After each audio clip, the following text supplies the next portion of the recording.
the show, but kind of talk about the big point that I think a lot of people want to know is, do you think Manchester United will make a bid for Baleba?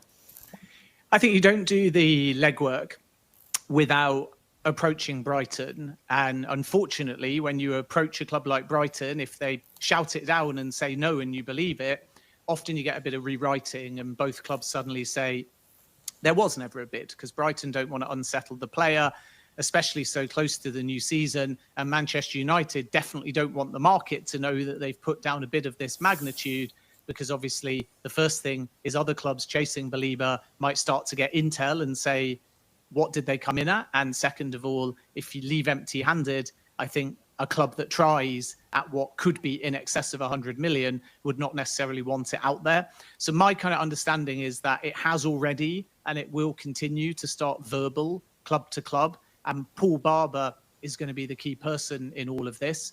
And Paul Barber obviously said a week or two ago that nothing had reached him yet, but now I think he's very much aware, and there has been some engagement between Paul Barber and Manchester United. But I think, again, it comes back to what I said before, that if they put a formal offer down and it all gets public, it will be a clear indication that they've been at least given some encouragement from Brighton. But it may be that they start verbal, and then they just have to read Paul Barber and Brighton, which is one of the hardest things to do in the industry.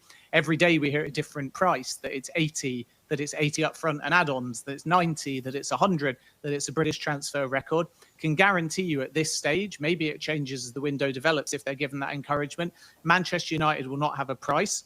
And why do I know that? Because I covered the Moises Caicedo saga and several other Brighton exits. I covered the Saudi pursuit of Karim Matoma in January. And Brighton effectively